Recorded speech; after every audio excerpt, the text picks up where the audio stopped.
rencana kita yang dari yang disampaikan dengan Pak Guspianto tadi, harapannya di dalam ijazah nanti kalian itu sudah tertera peminatannya, peminatan apa di dalam ijazahnya nanti ya, misalnya peminatan PKIP atau misalnya peminatan cash flow dan peminatan lainnya gitu kan. Jadi para satkernya nanti sudah bisa mengetahui bahwa kalian ini sudah termasuk di peminatan apa. Oke, ini adalah kompetensi dari PPKMI. Kan sekarang mungkin kalian sudah mengetahui bahwa ada D4 Promkes, terus ada S1 Kesmas. Itu apa bedanya gitu kan? Nah, bahwa mereka adalah sebagai tenaga terampil. D4 yang membedakan kita D4 Promkes dan D4 maksudnya S1 Kesmas dari peminatan promosi kesehatan di kompetensinya. Kalau di D4 promosi kesehatan, mereka hanya di level 6-nya hanya sampai pada level advokasi. Dalam kompetensinya, mereka hanya di sebatas melakukan advokasi. Dan bedanya dengan kalian sebagai S1 Kesmas dari peminatan PKIP, kalian bisa sampai pada tahap kompetensi pembiayaan promosi kesehatan. Mereka adalah sebagai tenaga D4 itu, D4 Promkes adalah sebagai tenaga terampil. Jadi kalian dan D4 Promkes itu berbeda. Ya. Kemudian di sini profil lulusan di level 6 pada ini adalah S1 dari peminatan PKIP, bisa sebagai leader, manager, research, sama seperti yang disampaikan dengan Ibu Helmi tadi, edukator, kemudian entrepreneur, dan konsultan. Sementara di D4 Promkes, jadi kan kalian itu jangan khawatir bahwa kenapa Bu, sekarang kan sudah ada D4 Promkes, kemudian ada S1 Promkes gitu kan. Apa yang membedakan kami nantinya? Kami akan bersaing gitu kan dengan mereka. Ya, tetapi inilah yang membedakannya ini nanti. Membedakan kalian D4 dan S1. Kalian adalah ahlinya, dan yang D4 itu mereka adalah sebagai tenaga terampilnya. Ini keterampilan khususnya. Ini bisa di screenshot juga ya. Ini adalah penjelasan-penjelasan dari yang tadi di atas. Sebagai pengelola untuk D4, kemudian sebagai yang dari S1 sebagai konsultannya ya. Ini yang bisa kalian lakukan sebagai tenaga dari promosi kesehatan untuk di S1. Kemudian lingkup kerjanya untuk di instansi pemerintah. Saya rasa sih mungkin dari benak-benak adik-adik semua, kenapa memilih peminatan A, B, C, dan D misalnya kan. Nah, pasti ujung-ujungnya nanti, oh saya ingin setelah selesai dari S1 peminatan PKIP misalnya, ingin bekerja di mana gitu kan, biar tahu prospek kerjanya. Nah, ini adalah jika di instansi pemerintah, saya sampaikan. Jadi kalau di instansi pemerintah, kalian sebagai ahli, saya sampaikan lagi, kalian adalah di level ahli ya. Terampil ini adalah yang D4. Ahli ini kalian bisa sebagai, kalau untuk di puskesmas, sebagai pengelola promkes, kemudian sebagai pengembangan program dan evaluasinya, dan untuk di rumah sakit, kalian juga bisa bekerja di rumah sakit, sebagai pelaksana PKRS, promosi kesehatan rumah sakit, sebagai pengelolanya, dan sebagai staf ahli. Kemudian di instansi dinas kesehatan, sebagai pelaksana promkes, sebagai pengelola promkes, pengembangan program dan evaluasi, dan staf ahli. Yang bedanya, kalau di tenaga terampil, mereka,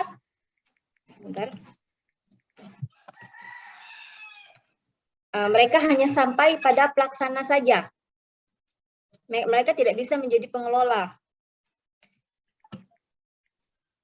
Dan kemudian ini di instansi swasta. Jadi kalian juga bisa di instansi swasta dan di instansi pemerintah.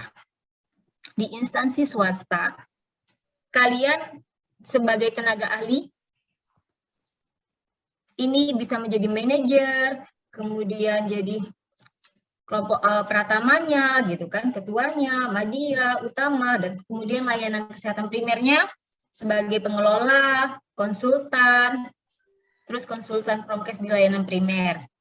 Di rumah sakit juga kalian bisa. Kemudian di tempat kerja lainnya, kalian bisa menjadi manajer, pelaksana ya, dan program perilaku adiksi sebagai pelaksana program, sebagai manajemen, dan konsultan.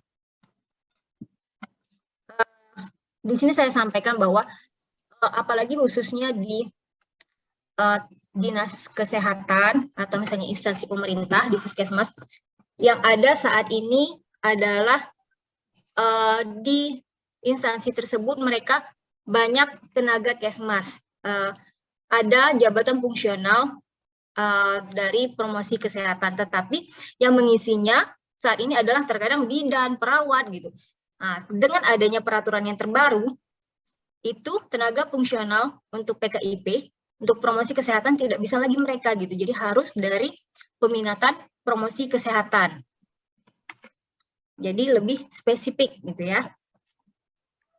Nah, ini adalah peluang kerja yang telah diatur juga pada tahun 2019 oleh Kesehatan Masyarakat ya. Di sini ada pasal 17 yang nomor 2, selain dokter atau dokter layanan primer sebagaimana dimaksud pada ayat 1, puskesmas harus memiliki dokter gigi, tenaga kesehatan lainnya, dan tenaga non-kesehatan. Di sini Ibu sampaikan bahwa sudah tertuang juga bahwa yang dimaksud dengan tenaga kesehatan lainnya itu, kalian itu termasuk gitu. Tenaga promosi kesehatan dan ilmu perilaku.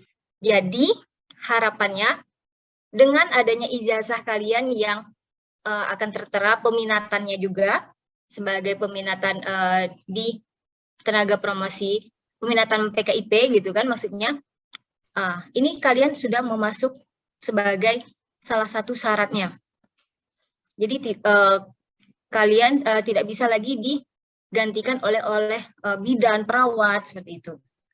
Di suatu instansi pemerintah mereka memang harus memiliki tenaga promkesnya khusus.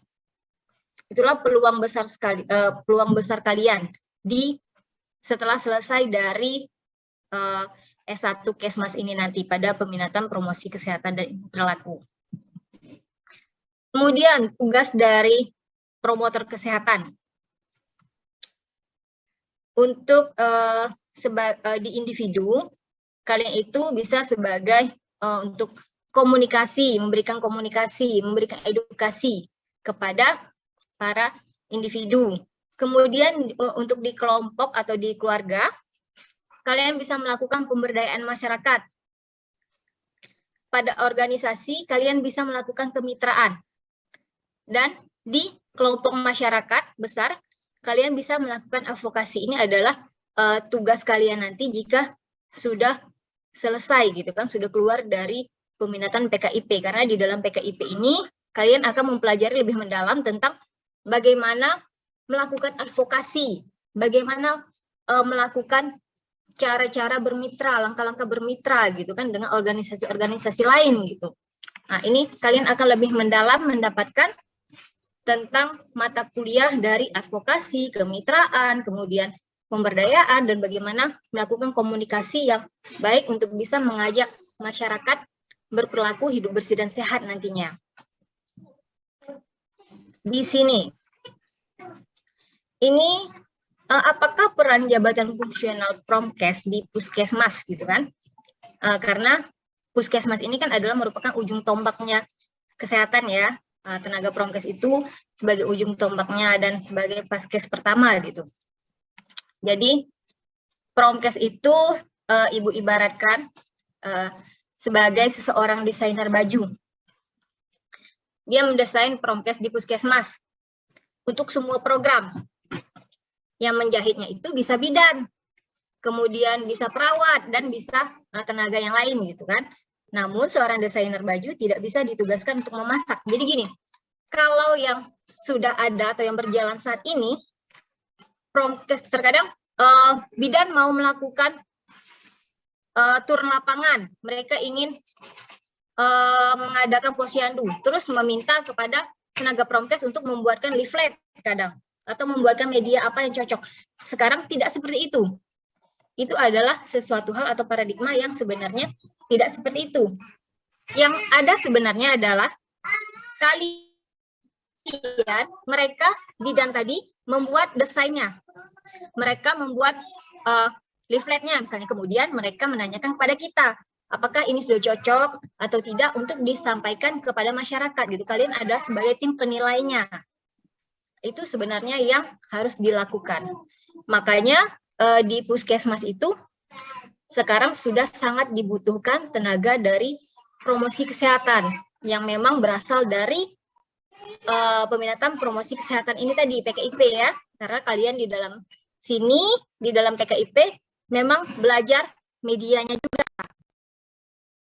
Belajar media bagaimana untuk bisa mendesain gitu kan. Agar kalian bisa menilai dari desain-desain atau kerangka-kerangka yang dibuat oleh tenaga-tenaga kesehatan lainnya.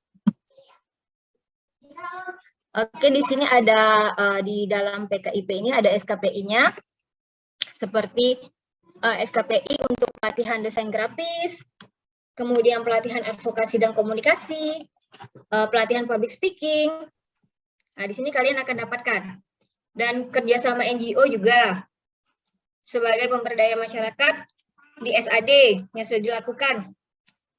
Pelatihan emosional demonstrasi di Desa Panalagan juga sudah pernah dilaksanakan, dan salah satu masternya ada Pak Ode, dan kemudian pemberdayaan masyarakat di SAD juga di Pelakar sudah dilaksanakan. Dan untuk magangnya, nanti kan kalian juga akan diadakan magang gitu kan, magang yang bisa dilakukan, kalian ada di Puskesmas, kemudian di BNN, di TVRI, di Metro Jambi, dan dalam rencana kita ada di Kemenkes, karena COVID sekarang ini makanya belum bisa gitu kan. Makanya untuk ke depan dalam perencanaannya adalah kalian juga bisa magang di Kemenkes. Baik, sekian dari saya, Pak Laode. Terima kasih. Oke, sama-sama. Terima kasih banyak Bu Pita. Tadi juga Bu Pita sudah menjelaskan banyak pencerahan terkait PKIP. Jadi mungkin tambahan, mungkin Ibu Pita lupa bahwa kita ada tambahan bantuan dosen, ada Pak Rifki, Pak Rifki Ashari. Nah, tadi itu dilupa. Oke, mungkin itu. Jadi nanti silakan teman-teman siapkan pertanyaan juga ya ketika mau bertanya terkait PKIP. Oke, selanjutnya, terima kasih ya Bu Pita. Selanjutnya Bu Mita, Bu Rumita udah siap Bu Rumita? Oke Pak Ode. Share screen dulu ya. Oke. Oke, silakan Bu Mita. Oke, Assalamualaikum warahmatullahi wabarakatuh. Waalaikumsalam warahmatullahi wabarakatuh. Merah nampaknya nih Bu Mita. Apa Pak? Merah nampaknya. cerah merah. Yang terhormat Ketua Jurusan Bapak Puspianto, Sekretaris Jurusan Pak Asparian, dan Ketua Prodi Pak Ode, dan juga Bapak Ibu Kepala Bagian.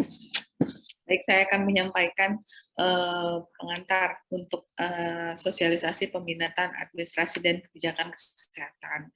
Jadi peminatan AKK ini sebenarnya sudah ada sejak pertama kali angkatan pertama ya, Kesmas 2014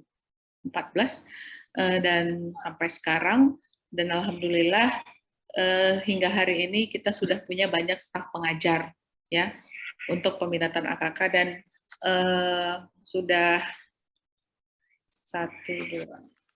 hampir 3 orang ya yang menyelesaikan doktor gitu ya. Jadi agak banyak lah dikit ya. ya 3 orang ya, 1, 2, ya 3 orang. Oke, 3 orang sudah doktor dan sisanya ada yang masih S2 dengan jabatan fungsional asisten ahli, lektor, dan lektor kepala. Nah, AKK ini bisa dibilang itu sebenarnya IPS-nya Kesmas ya, karena di dalam peminatan AKK ini,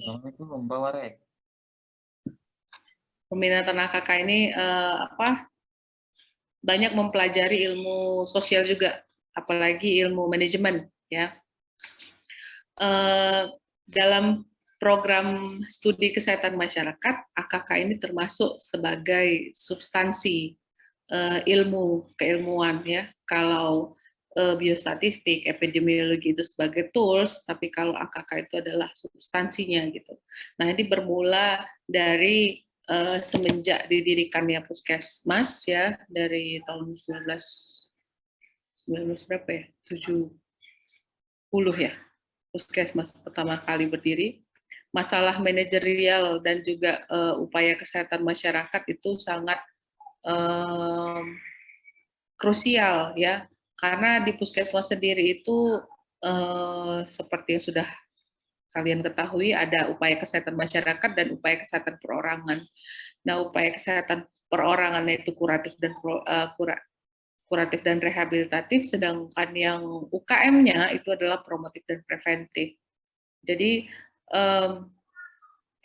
memang dibutuhkan kemampuan manajerial untuk mengelola puskesmas yang selama ini dimiliki terbatas dilakukan oleh dokter yang menduduki jabatan sebagai kepala puskesmas karena nggak spesifik ilmu manajerialnya. Jadi AKK ini adalah solusi ya untuk mengatasi permasalahan manajerial di puskesmas dan juga bidang kesehatan lainnya. Oke. Kompetensi AKK sendiri itu ada banyak, salah satu yaitu yang pertama itu mampu melakukan perencanaan dan pelaksanaan serta evaluasi program ya dengan pendekatan kualitatif ataupun kuantitatif dengan basis data. Tujuannya untuk membuat pemecahan masalah dengan metode problem solving. Sebentar ya.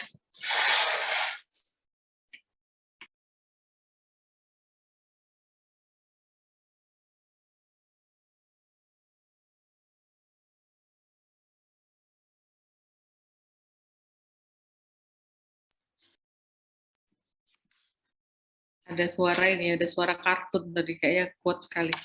Nah, yang kedua kompetensinya itu adalah mampu melakukan analisis aspek manajerial dari sistem layanan kesehatan, mampu menentukan skala prioritas masalah, lalu mampu membuat rencana, organisasi, monitoring, evaluasi program, melakukan advokasi kebijakan kesehatan, menerapkan metode pengambilan keputusan manajerial, lalu menerapkan langkah-langkah perumusan kebijakan dalam pengendalian faktor risiko kesehatan, dan yang terakhir itu memiliki wawasan global, internasional, nasional, dan lokal dalam menganalisis masalah Kesmas dan upaya pemecahannya. Ya. Jadi dia adalah kompetensinya AKK. Kalau mata kuliahnya itu sesuai dengan core yang terbaru ya, kurnas yang terbaru. Ada mata kuliah dasar AKK itu semua dapat, lalu etika hukum, ekonomi kesehatan, pembiayaan, Capstrak, kepemimpinan strategis dan berpikir sistem, perencanaan dan evaluasi program kesehatan. Nah, yang peminatannya sendiri manajemen SDM, manajemen strategik, akuntansi biaya dan manajemen keuangan, manajemen mutu, manajemen kesehatan primer dan sekunder. Ya, jadi ini adalah mata kuliahnya AKK.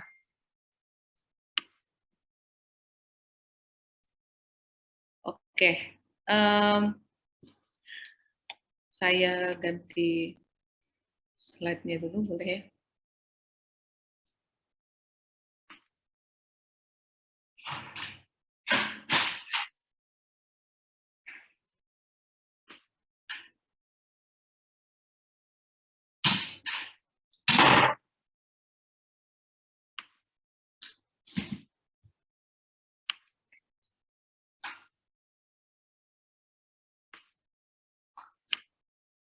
Share.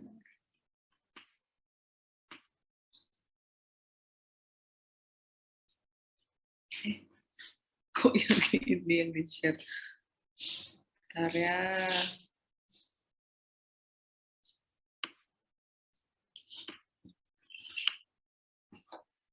Oke.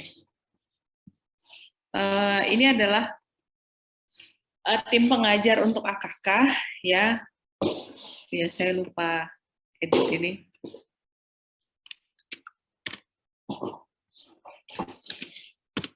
Kita ada 8 orang dengan pengurangan dosen 1 orang ya.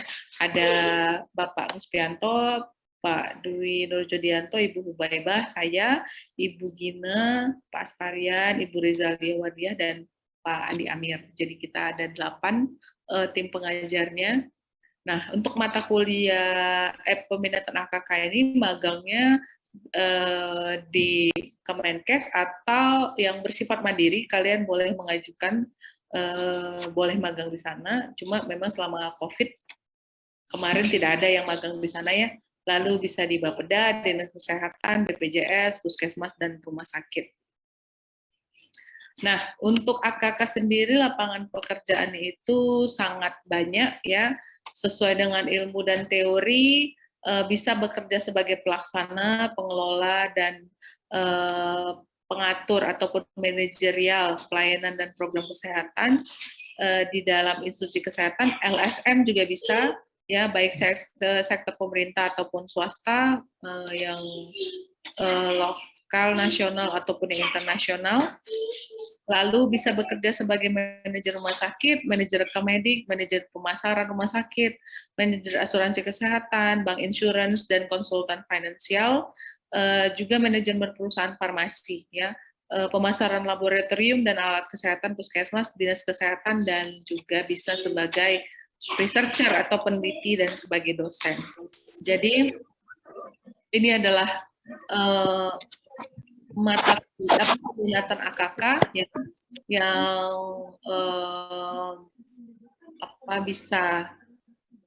bisa dipikirkan ya.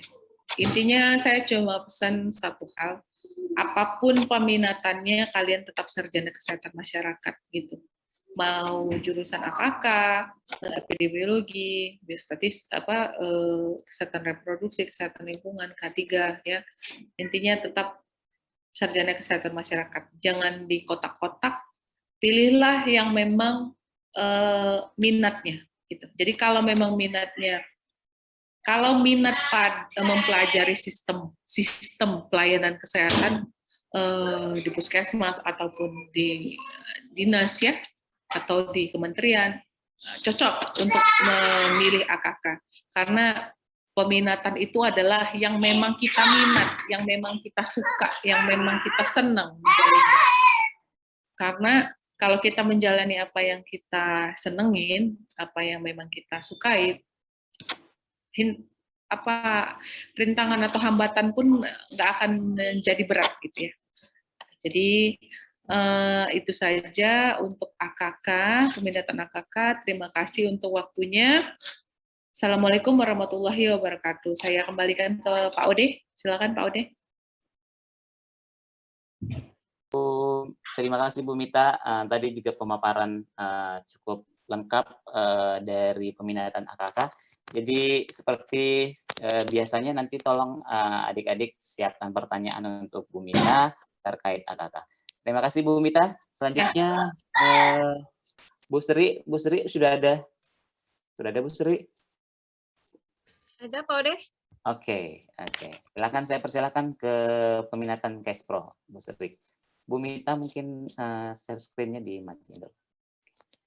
Oke, waktu dan tempatnya Bu Sri yang glowing.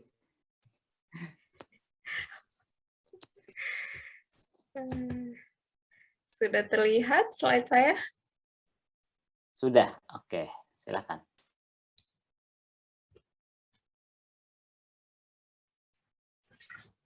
Terima kasih kesempatannya Pak Ode. Assalamualaikum warahmatullahi wabarakatuh. Selamat pagi, salam sejahtera bagi kita semua. Nah, kalau lihat senyumnya Pak Asparian nih ya, jadi semangat semua mahasiswanya. Ya, yang sama-sama kita hormati Pak Guspianto, mudah-mudahan masih ada di room Zoom ini, selaku Ketua Jurusan, Bapak Asparian, selaku Sekretaris Jurusan, Pak Laude, selaku Ketua Program Studi, Bapak Ibu, selaku Kepala Bagian pada Prodi Ilmu Kesehatan Masyarakat.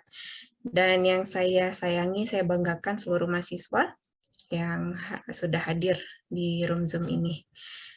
Baik, mungkin slide saya tidak sebanyak Bapak Ibu yang sudah presentasi, karena ini juga mudah-mudahan dengan singkatnya pemaparan ini bisa mengcover semua segala tanya segala penasarannya di hati mahasiswa terkait dengan peminatan kesehatan reproduksi. Oke, peminatan kesehatan reproduksi ini termasuk anak bawang ya, masih sangat baru, bukan baru kemarin sore lah ya. Meskipun baru, tapi tidak kalah dengan peminatan lain ya. Nah, yang menjadi latar belakang kita lihat ada dasar hukum di sini berdasarkan Undang-Undang Nomor 36 Tahun 2014 tentang tenaga kesehatan. Tadi mungkin di slide-nya ibu-ibu yang sudah presentasi sudah ada ya, tapi saya ulang bahwasanya tenaga kesehatan yang dimaksud dalam pasal Undang-Undang 36 ini salah satunya adalah tenaga kesehatan reproduksi. Nah, untuk mengatur Undang-Undang nomor 36 pelaksanaannya ya, maka ada peraturan pemerintah nomor 61 tahun 2014 tentang kesehatan reproduksi. Jadi semuanya diatur di PP nomor 61 ini.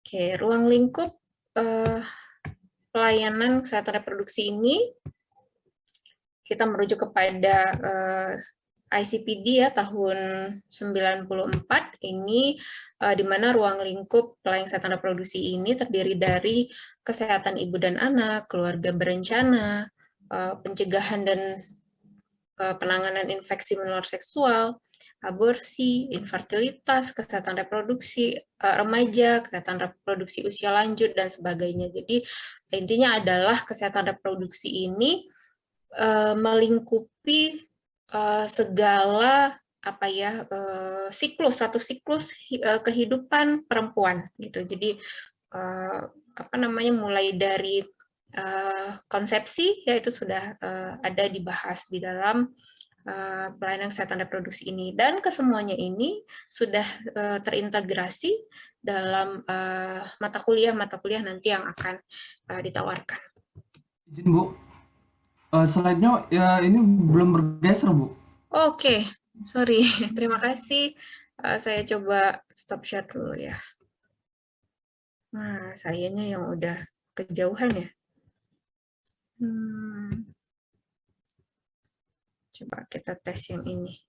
Yang ini sudah bergeser? Belum juga Bu. Belum ya?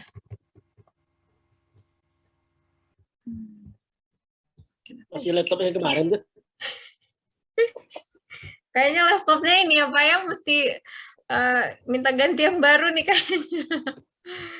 Wadaan laptop gabak. Aduh. Bentar ya. Sudah belum? Ini saya sudah coba share lagi.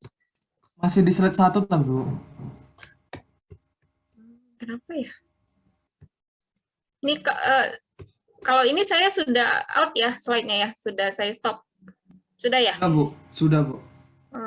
Coba saya close semua aja dulu ya. Di slide show aja dulu Bu Sri, dibuka slide show, kemudian baru di share screen. Iya, kenapa ya? Biasanya nggak aman.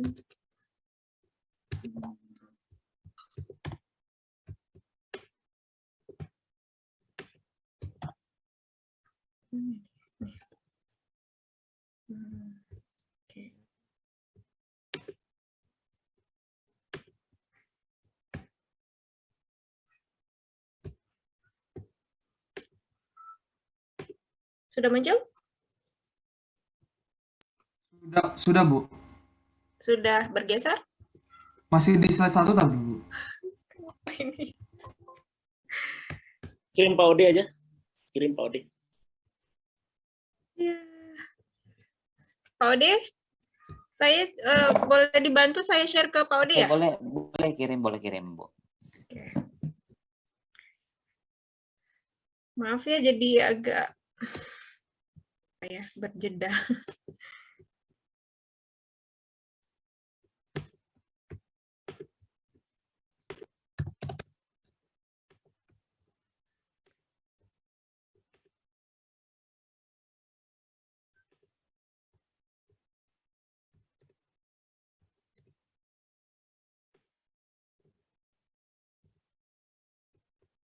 Oke, sudah saya kirim Pak Ode.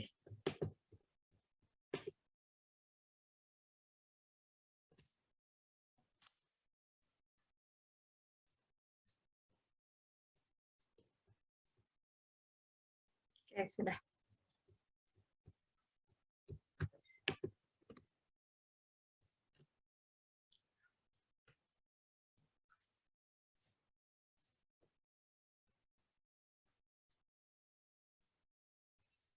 Sudah masuk Pak Ode?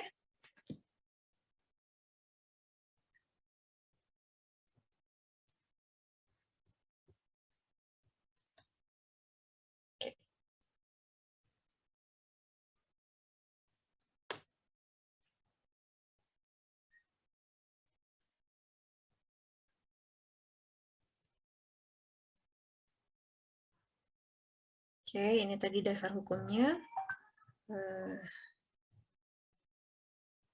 Ini ruang lingkup dari pelayanan kesehatan reproduksi.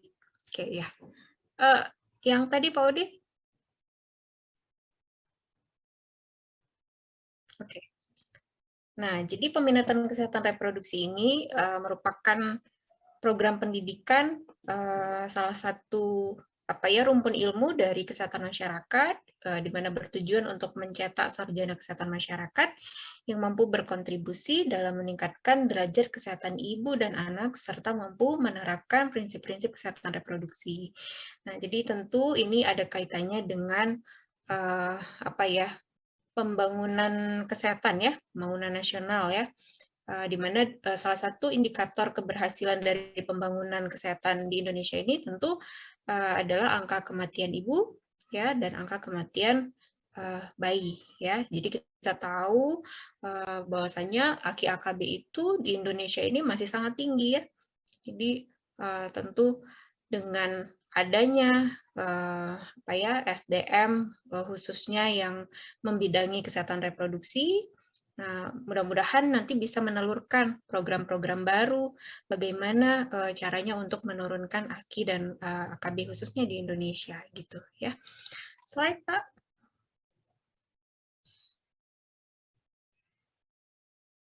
Nah, berikut ini adalah peluang kerja ya. Jadi adik-adik mahasiswa tidak usah ragu, tidak usah khawatir bahwasanya lulusan intinya memang semuanya adalah sarjana kesehatan masyarakat ya, walaupun apapun peminatannya gitu ya. Nah, tapi walaupun kesehatan reproduksi ini masih dikatakan peminatan yang baru ya, tapi tidak perlu ragu karena kalian nanti punya peluang ya untuk bekerja di rumah sakit ataupun puskesmas ya, Kementerian Kesehatan, Dinas Kesehatan, BKKBN, PKBI, LSM dan lain-lain. Jadi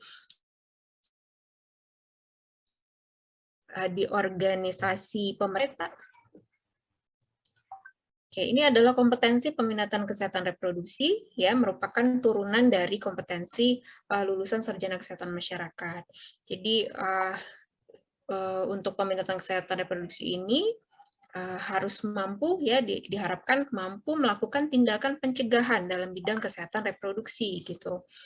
Lalu mampu merencanakan dan mengendalikan masalah kesehatan reproduksi, mengembangkan diri, melakukan komunikasi efektif dan mawas diri, lalu melaksanakan kebijakan dan mengelola program kesehatan reproduksi, menjadi agen pembaharu dan menjalin kemitraan untuk mengatasi masalah kesehatan reproduksi, dan mampu menciptakan peluang dalam mengembangkan jaringan kerjasama dalam bidang kesehatan reproduksi. Jadi intinya tentu diharapkan ya kita ini bisa bermitra gitu ya, kita tentu tidak berdiri sendiri. Slide Pak. Ini adalah daftar mata kuliah yang ditawarkan di peminatan kesehatan reproduksi. Di semester 5, total SKS-nya ada 24 SKS, include dengan mata kuliah pilihan. Jadi ada kelangsungan hidup anak, sistem KIE dan teknologi KIE Kespro, manajemen program KIE Kespro, global maternal and child health issues, gender dan pemberdayaan perempuan, Kespro remaja, lansia, PMS dan HIV/AIDS, fertilitas dan teknologi kontrasepsi terkini. Lalu di semester 6 ada magang 1 itu di puskesmas, magang 2 di institusi. Jadi sama seperti peminatan yang lain, kita pun menyebarkan peminatan kesehatan reproduksi ini untuk lokasi magang itu ada di BKKBN, Dinas Kesehatan ya, selain puskesmas juga. Semester 7 ada PBL dan skripsi. Jadi totalnya sampai semester 8 itu ada 144 SKS. Slide. Nah, berikut ini adalah skema atau bagan di mana mata kuliah di dalam kesehatan reproduksi itu kita sudah integrasikan ya dari ruang lingkup yang di slide sebelumnya saya jelaskan. Nah, intinya adalah ini satu siklus kehidupan perempuan ya. Jadi kira-kira bentuknya seperti ini. Slide saja, Pak. Nah, ini adalah tim teaching. Tentu seluruh mahasiswa sudah sangat familiar dengan wajah-wajah kece ini ya. Jadi di peminatan Kespro ini ada Ibu Usilanita, ada Bapak Asparian, Bapak Dr. Asparian SKM MKes CIQR. Nah, ini fresh graduate ya Pak, masih seger banget. Alhamdulillah kita sudah ada dokter di sini, mudah-mudahan ibu-ibu dan bapak yang lain bisa segera menyusul ya. Lalu ada Ibu Sylvia juga, ada saya sendiri, ada Bapak Herlambang, ini dari Fakultas Kedokteran, sebelumnya adalah dekan FKIK. Sebenarnya dari FKIK ini kita juga ada keterlibatan juga dari Bu Nindya ya, Ibu Dokter Nindya. Lalu ada Ibu Lia Nurdini. Nah, ini juga Ibu kece yang super wow ya. Lalu ada Bapak Dr. Moldiasman dan other practitioner. Nah, ini di luar dari kita juga merekrut yang dari seperti dokter anak gitu ya, dari rumah sakit ataupun dari dinas kesehatan. Nah, ada Bu Ismi juga ya. Slide, Pak. Oke, ini foto yang yang diambil. Sayangnya saya nggak ada di sini karena kemarin situasinya tidak sedang di kampus ya, tapi ada yang mewakili, ada Bapak Sekjur di situ. Itu saja mungkin dari saya, Pak.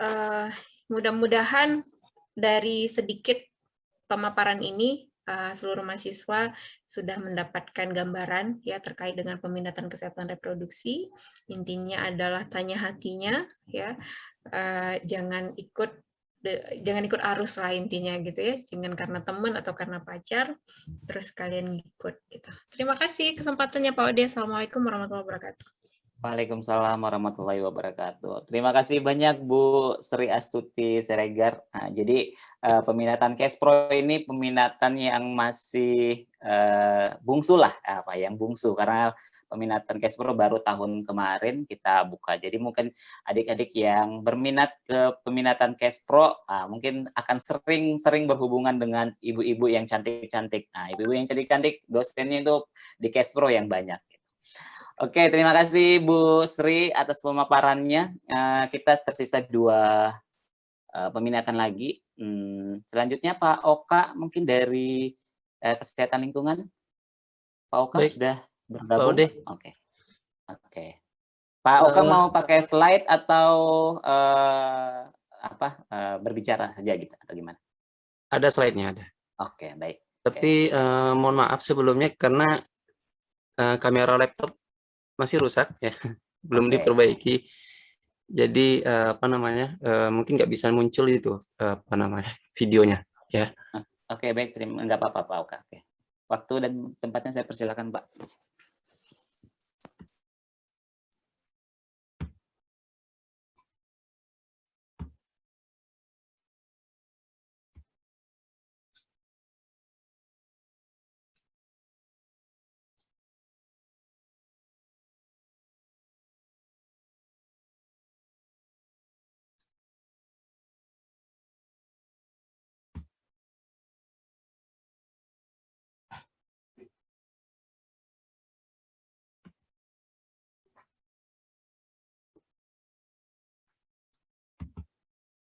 Baik, bismillahirrahmanirrahim. Assalamualaikum warahmatullahi wabarakatuh.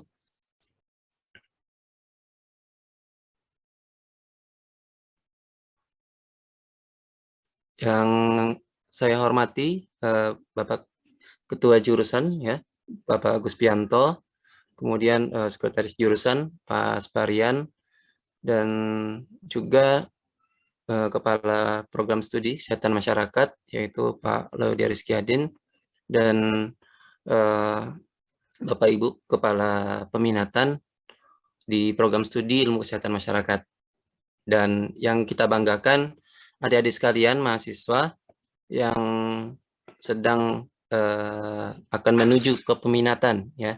Semoga sukses selalu dalam perkuliahannya dan tetap semangat ya walaupun dengan kondisi yang sulit ya yang sudah kita lalui bersama. Mungkin semoga kita selalu dalam keadaan sehat. Baik, sebelumnya saya mau tanya ya, karena belum ada respon tadi. Suara saya kedengaran ya? Kedengaran, Pak. Benar, Pak. Alhamdulillah, baik. Terima kasih. Kita dari Peminatan Kesling, perkenalkan nama saya Oka Lesmana. Ya, saya dosen di Kesehatan Masyarakat, terutama di Peminatan Kesehatan Lingkungan. Dan kemudian pada saat ini diamanahkan untuk masih menjadi Kepala Peminatan ya Kesehatan Lingkungan. Nah, dan adapun itu kita punya tim pengajar baik itu dari dalam prodi ataupun dari luar prodi juga untuk memperkuat peminatan Kesling. Baiklah, adik-adik sekalian, peminatan Kesling memang salah satu dari peminatan yang ada di kesehatan masyarakat yang saat ini sudah cukup lama ya, sudah cukup lama berjalan dan sudah cukup banyak juga menghasilkan lulusan, dan lulusan kita sudah tersebar di berbagai bidang sektor ya.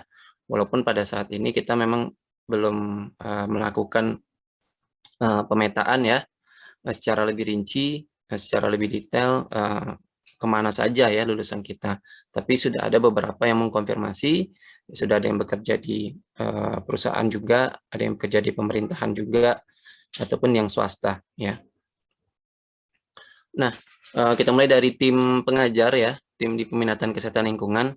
Ini yang ada di program studi ya dari sekalian, yaitu ada Bu Fitri Eka Putri, ada saya, Oka Lesmana, dan kemudian ada Bu Fajrina ya. Nah, ketiga inilah tim yang akan mengajar di Peminatan Kesehatan Lingkungan, dan ini adalah yang di dalam ya, maksudnya di dalam berarti ada yang di luar ya atau dari eksternalnya. Nah, di sini tidak saya tampilkan ya fotonya. Adapun itu adalah Profesor Muhammad Naswir ya, yang sekarang home base-nya di FKIP ya. Beliau kita sudah lama sekali kita libatkan terus dalam perkuliahan dengan tujuan untuk memperkuat ya, memperkuat dari substansi ataupun metode-metode perkuliahan di peminatan kesehatan lingkungan ya. Dan kebetulan Profesor Muhammad Naswir ini juga kompetensinya ada pada kimia lingkungan ya. Dan kita di kesehatan lingkungan banyak beririsan dengan kimia lingkungan, terutama pencemaran lingkungan, toksikologi lingkungan, hingga limbah ya yang berkaitan dengan lingkungan. Kemudian selain itu yang sering kita libatkan juga ada Dr. Yanuar Fitri ya, yang itu beliau home base-nya ada di pertanian, di Fakultas Pertanian. Nah, saat ini kita libatkan untuk memperkuat di bidang analisis mengenai dampak lingkungan atau AMDAL ya, karena kita butuh seorang profesional ya, dan kebetulan beliau memang profesional yang sudah lama sekali menjadi, selain dari menjadi dosen, beliau juga sebagai konsultan ya, di bidang AMDAL, terutama di Provinsi Jambi ini, beliau sebagai komisi penilai AMDAL. Jadi kita punya dua orang eksternal yang memang sampai saat ini kita libatkan untuk memperkuat peminatan kesehatan lingkungan. Baik, itu berkaitan dengan tim pengajar. Nah, masuk ke kompetensi ya. Jadi ini sebenarnya sudah disampaikan tadi ya. Apapun itu peminatannya, yang pasti profilnya adalah ini ya. Ada 1, 2, 3, 4, 5, 6, 7 ya. Ini profil yang sudah dikeluarkan oleh AIPTKMI atau Asosiasi Institusi Perguruan Tinggi Kesehatan Masyarakat Indonesia, di mana sarjana kesehatan masyarakat itu profilnya ya profil umum ya, maksudnya profil umumnya yaitu ya menjadi manajer, inovator ya, researcher, apprenticer, komunitarian, leader, dan educator ya. Jadi ketujuh ini adalah profil dan profil sarjana kesehatan masyarakat. Mungkin nanti pada akhirnya akan dispesifikkan sesuai dengan peminatan kesehatan peminatan masing-masing, karena memang tadi seperti apa yang disampaikan kepala bagian sebelumnya atau kepala peminatan sebelumnya, sesuai dengan peminatannya ya, sesuai minatnya. Pun halnya ketika kalian kerja di lapangan nanti juga disesuaikan ya. Kalian sudah ngambil peminatan apa, nanti penempatannya pun akan disesuaikan. Kalau promkes peminatannya mungkin akan ditempatkan di bagian promkes. Kalau Kesling nanti akan ditempatkan di bagian Kesling. Tapi kompetensi istilahnya tuh ruhnya ya. Ruhnya kalian sebagai sarjana kesehatan masyarakat itu yang 7 ini. Yaitu jangan dilupakan, yaitu yang pertama mampu dalam merencanakan keuangan dan terampil dalam bidang manajemen. Nah, kok Kesling ngurusin ini juga? Iya, ya. Kalian tetap adalah SKM Kesling, di mana kalian posisinya adalah manajerial, di mana posisi ini adalah kalian merencanakan ya sebuah program. Ya, kalau dalam perencanaan sebuah program tentu ada RAB di situ ya, rancangan anggaran biayanya. Nah, itu harus detail, tidak hanya merancang program, tapi biayanya berapa gitu ya. Kalau programnya aja yang kalian usulkan nanti ketika di tempat kerja nggak ada rancangan biayanya, ya kebanyakan mentah ya. Karena kalian harus pahami juga berkaitan dengan keuangan. Kemudian yang kedua, mampu mengembangkan kebijakan dan perencanaan program ya. Itu juga berlaku pada SKM peminatan Kesling, di mana selain dari kalian mampu menganalisis ya, menganalisis kualitas lingkungan, membuat prediksi ya, mengukur besar risiko di lingkungan ya. Tentu dari hasil analisis itu keluarannya adalah kebijakan ya, ataupun perencanaan program. Nggak ada yang lain ya. Kalau lakukan analisis, misalkan contoh kalian melakukan analisis besar risiko ya dari pencemaran lingkungan, tujuannya apa? Apakah hanya untuk menggambarkan? Kan enggak ya. Pasti kalian mengusulkan suatu kebijakan untuk mengendalikan risiko tadi ya. Tidak hanya mengusulkan kebijakan tapi juga sekaligus merencanakan program. Kemudian yang ketiga juga mampu melakukan kajian dan analisis situasi ya. Nah, di mana kalian ini kan istilahnya itu kita ini di masyarakat ya. Jadi sangat banyak sekali kajian dan analisis situasi yang harus kita lakukan. Jangan sampai kemudian kita tidak mengenal medan yang akan kita hadapi ya. Jadi sebelum turun lapangan itu enggak walaupun kalian punya kemampuan skill dalam komunikasi tapi nggak punya bahan untuk disampaikan ya, dan nggak punya data juga ya, mentah juga di masyarakat ya. Kemudian selanjutnya memiliki penguasaan ilmu kesehatan masyarakat ya, saya percepat. Kemudian mampu berkomunikasi secara efektif. Nah, yang paling penting juga mampu memahami budaya setempat ya. SKM itu sangat dekat sekali dengan budaya setempat ya, karena tujuan kita adalah mempromosikan kesehatan dan melakukan pencegahan. Yang kita sentuh itu ya hatinya masyarakat ya, mindset mereka yang kita rubah. Ya, jadi kita nggak bisa merubah mereka secara kita adakan fisik ya, fisikal di sana, mau merubah mereka supaya tidak buang sampah sembarangan, kita letakkan tong sampah di situ ya, percuma gitu ya. Yang kita lakukan adalah menyentuh kebudayaan mereka, tradisi mereka, adat istiadat mereka, kebiasaan mereka, itu yang kita sentuh supaya mereka tidak buang sampah sembarangan gitu ya. Itu jauh lebih efektif, dan itulah tugas SKM. Kemudian yang selanjutnya memiliki kemampuan kepemimpinan dan berpikir sistem, mampu melaksanakan pemberdayaan masyarakat ya. Jadi tidak ada alasan untuk SKM Kesling itu takut di masyarakat ya, tidak pandai ngomong, ketakutan. Ini udah semester 4 ya. Udah terbiasa lah. Saya sangat yakin sudah semester 1 sampai semester 4 itu udah sangat kalian sudah punya kemampuan komunikasi atau public speaking ya. Jadi nggak ada alasan lagi untuk takut, apalagi mau melakukan pemberdayaan masyarakat. Ya tentu kalianlah leadernya di situ ya. Oke, ini sanitarian atau kesehatan lingkungan dalam peraturan perundang-undangan Indonesia ya. Nah, nanti kalau ada yang baru diperbaharui ya. Ini Undang-Undang 36 tahun 2014, di mana jenis tenaga kesehatan yang termasuk dalam kelompok tenaga kesehatan lingkungan, yaitu ada tenaga sanitasi lingkungan, ya, jadi berkaitan dengan sanitasi, ya, apakah itu pengelolaan limbah, ya, limbah padat, pengelolaan limbah cair, ya, kemudian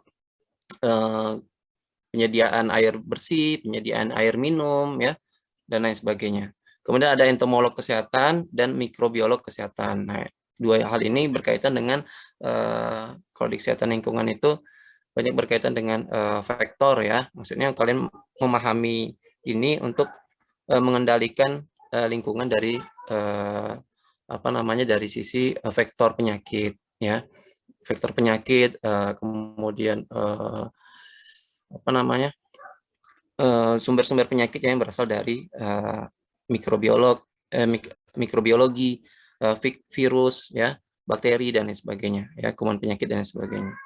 Oke, itu ada tiga ya, tipe atau tiga profesi ya yang bisa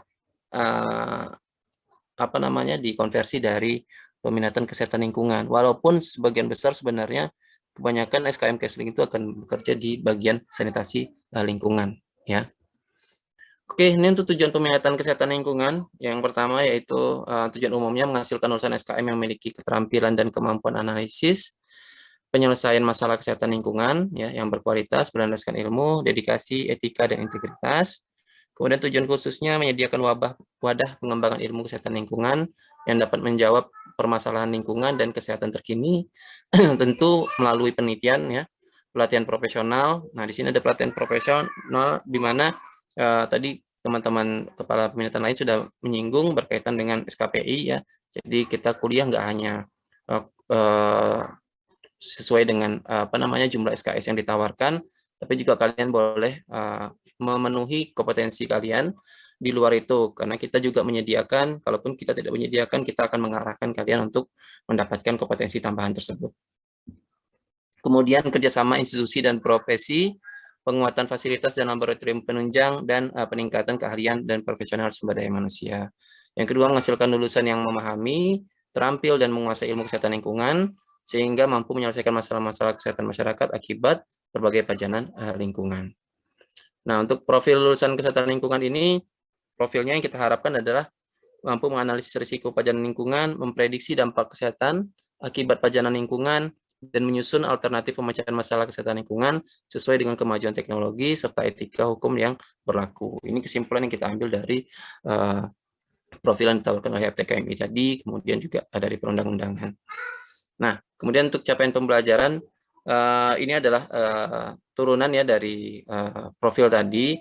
Kalian mampu mengidentifikasi berbagai pajanan lingkungan, mampu mengukur besar risiko kesehatan pada populasi yang sedang dan akan terjadi atau prediktif ya akibat pajanan lingkungan, mampu mengembangkan upaya advokasi ya. Jadi upaya advokasi ini nggak hanya dilakukan oleh peminatan Promkes tapi SKM ya pada umumnya ya. Jadi semua peminatan juga harus mampu punya kemampuan dalam advokasi ya. Kemudian yang keempat, mempunyai kemampuan analisis dan kepekaan kritis terhadap perkembangan ilmu, teknologi, ataupun konsep bidang kesehatan lingkungan, ya. Kemudian mampu berpikir strategi, holistik dan bekerja sama dalam tim, dan mampu mengembangkan inisiatif dalam menggerakkan atau mengelola sumber-sumber daya yang ada untuk meningkatkan derajat kesehatan lingkungan. Baik, adik-adik sekalian, ini kurikulum ya, ataupun mata kuliah yang ditawarkan untuk adik-adik sekalian jika kalian masuk di SKM Peminatan Kesehatan Lingkungan. Ini 2021 ya, yang terakhir di-share oleh Pak Laude Rizky Adin. Di semester 5 ada analisis risiko kesehatan lingkungan ya. Ini yang saya sampaikan tadi berkaitan dengan mengukur besar risiko dan memprediksi kejadian suatu masalah kesehatan ya dari risiko tadi ya, bukan mengajari kalian menjadi dukun enggak ya, tapi kita memprediksi ya, artinya ada kemungkinan akan tidak terjadi dan kemungkinan terjadi ya. Kemudian yang kedua, pengendalian vektor dan binatang pengganggu. Kemudian ada analisis mengenai dampak lingkungan. Ada sanitasi makanan, minuman, dan tempat-tempat umum. Ada sistem manajemen dan audit lingkungan. Ya, jadi ada AMDAL, ada audit lingkungan. Kita bedakan ya, karena sistem manajemen dan audit lingkungan itu nanti akan lebih luas, sedangkan AMDAL jauh lebih spesifik. Kemudian untuk mikrobiologi dan parasitologi lingkungan. Selanjutnya ada pencemaran dan toksikologi lingkungan. Ada pengelolaan air bersih dan air minum. Nah, ini biasanya kita akan minta bantu oleh Prof. Naswir ya, karena beliau punya banyak sekali penelitian dan pengabdian berkaitan dengan penyediaan air bersih dan air minum. Kemudian yang terakhir adalah pengelolaan limbah. Di semester 6 kalian magang ya, magang 1 dan magang 2 di puskesmas ataupun di institusi. Terkhusus untuk institusi, kebanyakan kakak-kakak tingkat kalian terdahulu itu magangnya di perusahaan ya, baik itu yang ada di Jambi ataupun di luar Jambi. Di semester 7 dan 8 kalian sudah masuk ke PBL dan skripsi. Nah, ini yang terakhir untuk profil lulusan SKM Kesehatan Lingkungan ya. Maksudnya bukan profil tapi ya sebagian besar kemana sih SKM Kesehatan Lingkungan itu? Yang pertama banyak yang menjadi konsultan juga ya. Jadi konsultan lingkungan ya. Jadi kesehatan lingkungan juga bisa masuk dalam konsultan lingkungan, ya, baik itu audit lingkungan, apakah itu konsultan AMDAL ya, ataukah itu konsultan lingkungan lainnya ya. Karena yang berkaitan lingkungan ini sangat banyak. Apakah nanti kalian juga menjadi konsultan ISO ya, ISO lingkungan 19001 itu ya. Nah itu adik-adik sekalian bisa masuk menjadi konsultan ya kalau di SKM Kesehatan Lingkungan. Jadi nggak hanya terpaku di pemerintahan. Kemudian juga menjadi pendidik ya. Yang kedua ya kalian bisa melanjutkan ke S2 ya kalau mau menjadi pendidik ya. Kemudian ada jadi peneliti ya, mau tidak mau kalian juga bisa kalau misalkan kalian menjadi dosen ya, mau tidak mau kalian harus lanjut S2, S3 gitu ya. Tapi walaupun demikian tidak menutup kemungkinan kalian menjadi peneliti di NGO gitu ya. Di sana juga kalian bisa menjadi peneliti dan sifatnya profesional. Maksudnya profesional itu memang bisa jadi nggak butuh ijazah S2, S3, tapi kalian profesional punya sertifikat-sertifikat pelatihan ya yang menunjang kompetensi kalian ya. Kemudian yang keempat, manajemen manager ya. Manajer ini bisa di mana saja, bisa di pemerintahan ataupun non pemerintahan. Kemudian jadi auditor ya. Itu kalian bisa di pemerintahan ataupun di luar pemerintahan. Dan kemudian kalian bisa bekerja di perusahaan di bidang EHS ya, atau Environmental Health and Safety, atau HSE atau K3L ya. Apapun itu ya, embel-embelnya di perusahaan, pabrik itu mempekerjakan tenaga K3 dan kesehatan lingkungan. Terkadang ada bersatu ya, terkadang terpisah ya K3 sama Keslingnya. Disesuaikan dengan industrinya ya. Jadi kalau kesehatan lingkungan kalau tenaga K3 nanti akan lebih detail dengan Aswin ya. Tenaga K3 itu akan lebih banyak berbicara dengan lingkungan di dalam tempat kerja ya, tenaga kerjanya ya, kesehatan kerjanya, sedangkan kesehatan lingkungan akan berbicara di lingkungan di luar tempat kerja ataupun dampak dari tempat kerja tadi ataupun industrinya ya. Makanya kita akan berbicara banyak sekali tentang pencemaran lingkungan ya, sumber pencemaran lingkungan, paparannya terhadap lingkungan ya, baku mutu ya, baku mutu lingkungan, dan seterusnya. Kalau kalian di tempat kerja, di dalam tempat kerja itu akan berbicara dengan nilai ambang batas ya. Ya, mungkin itu dari saya ya, peminatan kesehatan lingkungan. Kurang lebih mohon maaf apabila ada yang mau ditanyakan, nanti akan ada sesinya. Sekali lagi saya ucapkan terima kasih, mohon maaf. Saya kembalikan kepada Laudia Rizkyadin. Assalamualaikum warahmatullahi wabarakatuh. Waalaikumsalam warahmatullahi wabarakatuh. Terima kasih banyak Pak Oka tadi pemaparannya. Nah, tadi juga sudah cukup jelas detail apa yang disampaikan sama Pak Oka terkait kesehatan lingkungan. Jadi nanti tetap adik-adik mohon dibuat pertanyaan buat Pak Oka nanti untuk Kesling. Yang terakhir peminatan K3. Pak Aswin sudah ada Pak Aswin? Ready Pak Laude. Oke, siap. Tunggu ya, saya bantu share screen untuk Pak Aswin dulu. Makasih Pak Laude. Pak Aswin ini nggak ini dia nggak standby apa pakai HP saja kayaknya. Saya kan manja sama Pak Laude. Oke, baik, siap. Oke, untuk mahasiswa yang berminat di peminatan K3 silahkan diperhatikan dengan seksama pemaparan dari Pak Budi Aswin selaku Ketua Peminatan Kesehatan dan Keselamatan Kerja. Oke, waktu dan tempatnya saya persilahkan Pak Aswin. Iya, terima kasih kepada Pak Laude Rizkyadin selaku Kapoldi. Oke, Assalamualaikum warahmatullahi wabarakatuh. Selamat siang dan salam sejahtera untuk kita semua. Yang saya hormati Pak Ketua Jurusan, Pak Guspianto, Dr. Guspianto SKM MKM, kemudian Pak Sekjur, Pak Dr. Asparian SKM MKes, kemudian Pak Kaprodi yang senantiasa memberikan semangat kepada adik-adik ya, Pak Laude Rizkyadin SKM MPH, kemudian teman-teman sejawat, senior, kepala bagian AKK, Kespro, Promkes, Kesling, kemudian EPID ya. Oke. Mungkin saya yang terakhir memang ya, tapi the last but not least lah berarti ya. Yang paling terakhir mungkin saya yang paling singkat juga ya. Oke, langsung saja sosialisasi ini untuk peminatan K3 di tahun 2022 ya. Nah, latar belakang sedikit mungkin untuk sebagai pengingat kembali, untuk refresh kembali bahwasanya K3 itu keselamatan dan kesehatan kerja itu bersama dengan peminatan yang lainnya. Maksudnya K3 ini juga bagian dari ilmu kesehatan masyarakat ya. Walaupun di K3 itu banyak ilmu teknisnya gitu, yang bersifat teknis banget gitu. Tapi masih tetap bagian dari ilmu kesehatan masyarakat.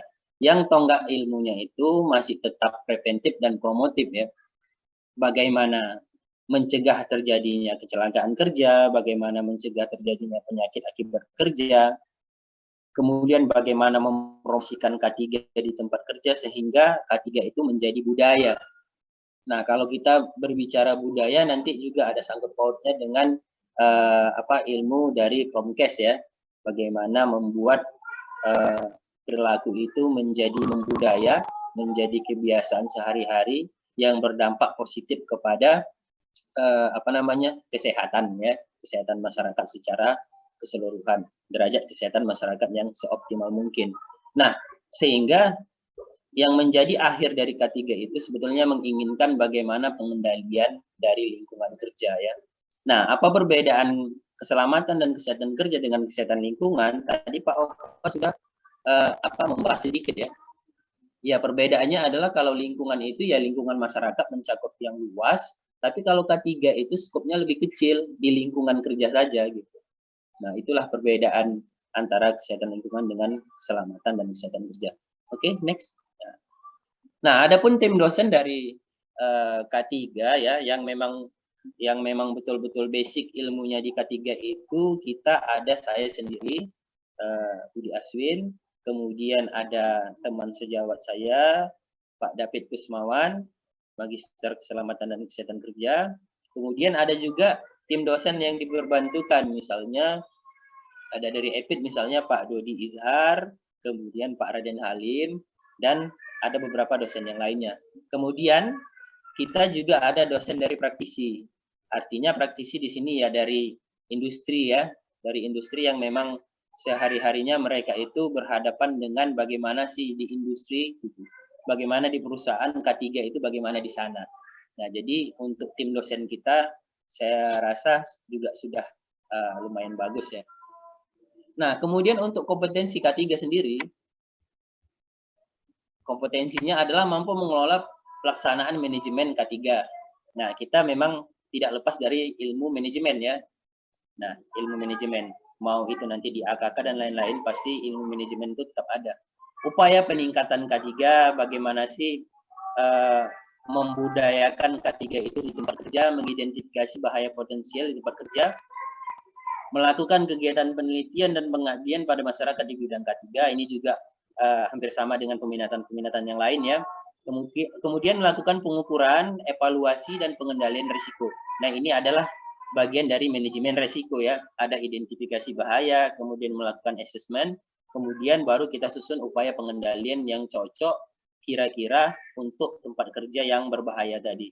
Menyusun analisis risiko berdasarkan manajemen risiko yang berbasis pada data dan penerapan teknologi di bidang K3. Nah, kalau di industrialisasi itu kan sudah banyak menggunakan apa ya? Sudah banyak menggunakan mesin-mesin, alat-alat kerja yang semakin canggih sehingga menyebabkan bahaya potensial akan semakin besar juga. Nah, ini sangat berdampak kepada tenaga kerja dan pada lingkungan kerja. Juga nanti dampak akhirnya adalah kepada laba perusahaan pasti. Nah, dalam hal ini sebetulnya K3 itu sangat menginginkan bagaimana derajat kesehatan tenaga kerja itu yang seoptimal mungkin, kemudian lingkungan kerja yang sehat, sehingga nanti berdampak kepada permasalahan K3 yang optimal dan permasalahan laba yang bisa baik di perusahaan. Berjiwa entrepreneurship dalam penerapan ilmu K3. Nah, untuk sebagai gambaran singkatnya, bahwa memang Indonesia, negara kita ini kan memang negara agraris ya, tapi dalam beberapa tahun terakhir ini, 5 tahun ke belakang, industrialisasi di Indonesia sudah semakin pesat perkembangannya, sudah semakin maju perkembangannya. Sementara tidak diikuti dengan SDM di bidang K3 itu yang masih sedikit gitu ya. Sehingga hal ini menimbulkan peluang besar kepada kita bahwasanya SDM di bidang K3 itu sangat dibutuhkan dalam beberapa tahun terakhir ini. Karena industrialisasi Indonesia sudah semakin pesat perkembangannya. Nah, K3 sendiri ya, peminatan K3 sendiri juga bisa kita katakan yang paling besar peluangnya itu di sektor swasta ya, di sektor swasta. Karena kalau misalnya di sektor pemerintahan kita masih sedikit ya, paling nanti misal di rumah sakit ya, karena memang saat ini rumah sakit itu sangat membutuhkan K3 ya, K3RS, K3 rumah sakit. Nah, sedangkan untuk sektor swasta kita sudah pasti peluangnya sangat besar gitu. Mau dia misalnya di industri migas, perkebunan misalnya, pertambangan dan lain-lain. Juga alumni kita juga banyak sudah tersebar di beberapa perusahaan-perusahaan yang memang sudah bergerak dalam segi misalnya perkebunan kelapa sawit, misalnya pertambangan dan lain-lain. Nah, karena kan kita kan gini ya, kita kan tidak munafik gitu ya. Kita kuliah itu sebetulnya memang untuk masa depan kan, untuk mencari pekerjaan, untuk mendapatkan, selain mendapatkan ilmu juga nanti kan tujuan akhir kita kan ke depannya kan untuk kerja gitu. Nah, jadi saran saya cuma satu ya. Saran saya cuma satu, kalau untuk memilih peminatan, tadi sudah ditekankan juga oleh beberapa ketua peminatan, kepala bagian masing-masing ya, bahwasanya yang namanya peminatan itu ya harus kita minat gitu. Kalau kita tidak minat, jangan kita ambil ya. Kalau misalnya kita ikut-ikutan, namanya bukan peminatan jadinya, pengikutan ya. Nah, jadinya yang mana kita minat di samping kita minat, juga kita harus lihat prospek ke depan. Karena kan kita kan nggak munafik, pasti kita ingin nanti setelah tamat kan bekerja gitu. Bagaimana prospek ke depan? Bagaimana tantangannya ke depan? Peminatan apa yang kira-kira yang memang prospek ke depannya itu lebih bagus gitu. Di samping kita minat, juga kita harus lihat prospeknya. Nah, ini profil sebetulnya untuk profil lulusan SKM di bidang K3. Yang pertama itu HSE, tadi juga sudah sedikit disinggung oleh Pak Oka ya. Nah, ada juga beberapa perusahaan yang terpisah kesehatan lingkungannya dengan K3-nya. Ada juga yang satu gitu. Di situ di bagian K3-nya sekalian juga di bagian lingkungannya. HSE, Health Safety Environment, atau safety officer di perusahaan ya, di perusahaan di industri. Kemudian ada safety inspector, kemudian entrepreneurship di bidang K3 juga. Profesional independen konsultan bidang K3, ada konsultan di bidang AMDAL tadi kayak Kesling, ada konsultan di bidang K3 kalau di K3-nya, ada perusahaan jasa di bidang K3. Nah, kemudian ini pembimbing kesehatan kerja ya. Nah, kalau misalnya saat ini kalau misalnya ada penerimaan calon pegawai negeri sipil, itu biasanya sudah ada beberapa dinas kesehatan provinsi atau rumah sakit provinsi yang meminta itu pembimbing kesehatan kerja, nama kualifikasi keahliannya ya. Kemudian juga ada auditor K3. Ini nanti yang menilai bagaimana tingkat pencapaian dari penerapan sistem manajemen keselamatan dan kesehatan kerja di suatu industri ya. Nah, saya rasa mungkin sedikit itu saja ya paparan dari saya K3 sesuai dengan yang saya bilang tadi. Yang terakhir dan yang paling singkat ya, mungkin saya rasa itu saja. Mungkin ada pertanyaan nanti bisa kita kumpulkan saja. Saya kembalikan kepada Pak Kaprodi, Pak Laude Reskiadin. Terima kasih banyak Pak Aswin. Singkat, padat, dan jelas ya tadi penjelasannya. Dan saya rasa tadi sudah memberikan gambaran kepada adik-adik semua terkait K3, kenapa harus pilih K3, dan tentunya semua kepala peminatan tadi sudah memaparkan terkait apa sih yang menjadi keunggulan atau apa sih yang menjadi prospek yang akan dihasilkan oleh adik-adik sekalian dalam hal nanti untuk pemilihan nanti peminatan, karena itu juga nanti akan menentukan juga nanti karir atau nasibnya adik-adik sekalian. Tapi sebenarnya terkait hal tersebut mungkin karena kita di Kesmas nanti itu biasanya kita belum tentu juga rezekinya kan, tapi tergantung lah, tapi itu juga sebagai dasar kita nanti untuk mengembangkan nanti karirnya kita. Oke, baik, selanjutnya kita buka sesi tanya jawab kepada mahasiswa yang ingin menanyakan terkait peminatannya, baik dari K3, EPIT, AKK, Kespro, PKIP, AKK. Mungkin ada yang ingin bertanya atau sudah paham semua ini? Saya persilahkan.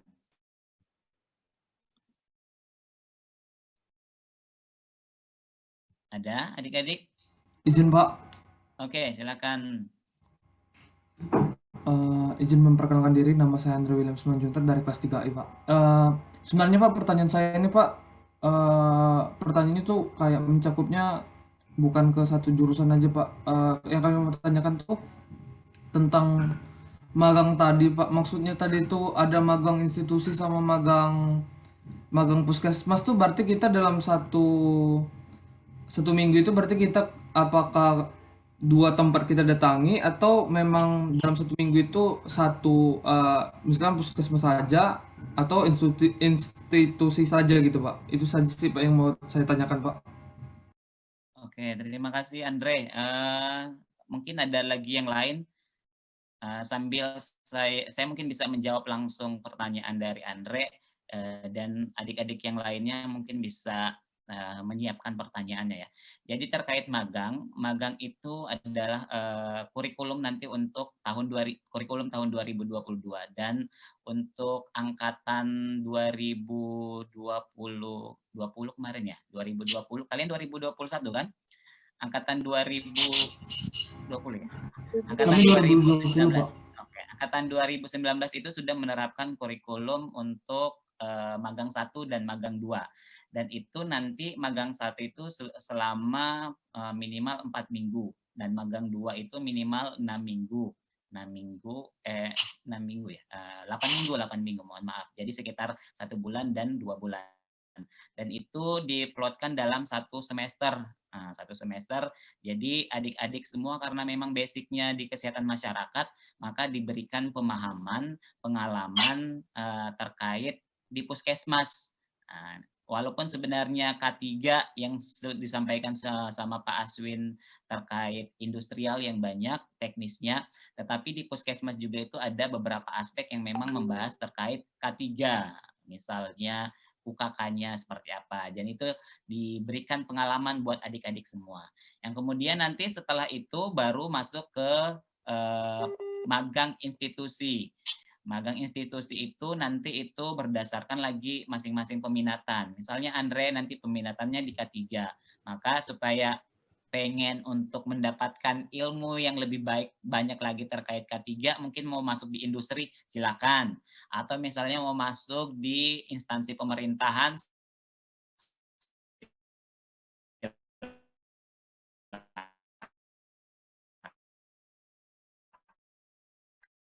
silakan. Di luar dari puskesmas menambah pengalaman dari dengan MBKM yang diterapkan oleh Pak Nadiem gitu. Jadi kita mengubah kurikulumnya, adik-adik kebanyakan di lapangan. Jadi semester 5 nanti full untuk mata kuliah peminatan. Nah, seperti itu. Oke, Andre? Baik Pak, terima kasih Pak. Oke, yang lain mungkin yang terkait peminatan, silakan.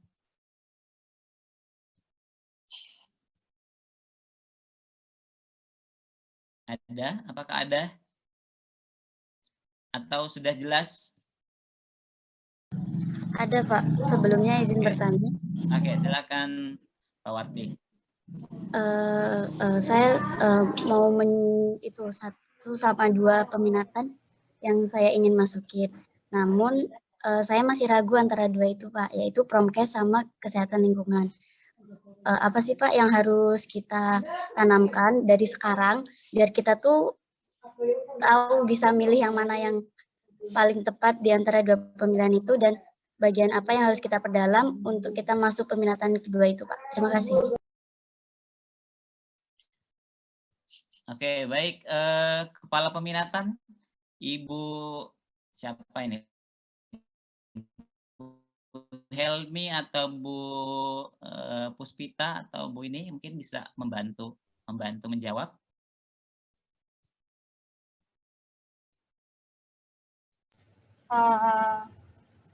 Halo, apakah suara saya terdengar? Oke, terdengar Bu Pista. Silakan Bu Pista. Iya, maaf, saya off cam ya karena dalam perjalanan juga takutnya sinyal gangguan. Baik, terima kasih pertanyaannya tadi. Kalau misalnya untuk khusus di PKIP sendiri, mata kuliah yang memang harus harus ada gitu, harus kalian lulus itu di situ ada komunikasi kesehatan, kemudian ada promosi kesehatan ya, dasar Promkes. Nah, di situ kalian harus minimal harus B nilainya. Nah, jadi kalau misalnya kalian memang ingin spesifik ke PKIP, ke peminatan PKIP, sudah bisa kalian wanti-wanti terlebih dahulu mata kuliah yang memang berhubungan dengan PKIP-nya tadi ya, mata kuliah wajibnya jadinya. Nah, sedikit dari saya mungkin bisa ditambahkan nanti dengan Pak Laude selaku dosen PKIP juga ya. Oke, baik. Terima kasih Bu Pita. Nah, jadi mungkin sebelum ke kepala peminatan lain, saya mau sampaikan bahwa salah satu syarat untuk masuk ke peminatan itu adalah nilai dasar dari masing-masing peminatan itu minimal B. Kalau misalnya mau masuk kesehatan lingkungan, maka nilai dasar Keslingnya harus B. Promkes, dasar Promkesnya B. Nah, nanti terkait teknisnya selanjutnya itu nanti akan dibahas lagi ketika misalnya jumlah kuotanya itu melebihi. Misalnya nanti ada di Promkes ini masuk ada yang minat itu 70 orang untuk pilihan pertamanya. Nah, nanti akan diseleksi lagi berdasarkan salah satu indikatornya adalah terkait nilai-nilai yang berhubungan tadi dengan promosi kesehatan. Nah, seperti itu. Tapi mungkin ada tadi pertanyaan dari Pak Wartiningsi, kira-kira apa sih yang harus kita tanamkan gitu dalam diri kita supaya memang keputusan kita itu bisa bulat terkait peminatan itu. Mungkin ada yang bisa membantu menjawab, Bu Helmi kayaknya, atau Bu Seri, Bu Mita, Pak Oka, Pak Aswin. Oke, Pak Ode, biar saya bantu jawab ya. Ya, silakan Pak Aswin. Ya, nah kalau menurut saya Pak Warti, intinya di antara dua peminatan itu, kalau menurut saya mana prospek untuk kedepannya yang lebih bagus gitu. Nah, dalam artian sebetulnya kita kan pengen kerja nanti kan setelah tamat kan. Nah, jadi lihat prospek kedepannya, cari-cari info terkait isu-isu terkini tentang Promkes, tentang kesehatan lingkungan, mana yang lebih bagus menurut kamu prospeknya, itu aja yang kamu pilih gitu. Nah, mungkin nanti bisa juga berdiskusi dengan senior-senior yang memang peminatan Promkes, yang juga peminatan Kesling, sebagai bahan referensi kamu. Saya rasa itu saja, mungkin bisa ditambahkan sama kepala bagian yang lain. Oke, baik. Terima kasih Pak Aswin. Mungkin ada Pak Oka kayaknya mau ngomong. Silakan Pak Oka. Oh iya, baik. Saya menambahkan saja karena tadi ragu ya antara Promkes sama Kesling. Sebenarnya nggak perlu ragu ya, tadi sudah disampaikan juga sama Bu Pita sama Pak Aswin ya. Jadi yang paling penting pertama, kalian harus punya banyak referensi ya berkaitan dengan peminatan ini. Jadi referensi itu nggak hanya bisa kalian dapatkan dari dari sharing kakak tingkat ya. Itu juga kemudian kalian juga harus banyak membaca gitu ya, membaca itu kalian googling aja itu banyak sekali yang berkaitan dengan peminatan-peminatan di SKM itu udah jadi apa saja mereka ya, kegiatan-kegiatannya apa saja. Kalau Promkes itu menurut saya sangat-sangat menarik gitu ya, karena Promkes itu ya SKM itu ya Promkes sebenarnya ya, Promkes semuanya gitu, karena kompetensi bisa dikatakan memang promosi kesehatan ya, tapi di samping itu juga SKM ini kan ada pencegahan ya. Di situ makanya butuh banyak sekali kompetensi lain ya yang dibutuhkan untuk melakukan promosi kesehatan dan pencegahan pencegahan penyakit, sorry. Nah, kembali ke pertanyaan tadi, yang pertama kalian harus banyak membaca ya. Kalian harus punya banyak referensi. Kemudian yang kedua juga kembali ke kepribadinya, sorry ya. Passionnya di mana gitu ya. Apakah mungkin kalau antara Promkes sama Kesling pasti komunikasi itu paling penting, dan kemudian yang kedua biasanya Promkes itu akan banyak melakukan pemberdayaan di masyarakat ya. Dan nanti Pak Laudi ada yang lebih kompeten ya. Di sini kalau Promkes itu kan dia lebih banyak ke pemberdayaan masyarakat ya, kemudian ada promosi kesehatan itu sendiri, ada membangun kemitraan, membangun bina swasana di masyarakat. Nah itu memang ngomongnya masyarakat gitu ya, Promkes itu. Walaupun akan lebih banyak tahu Pak Ode ya.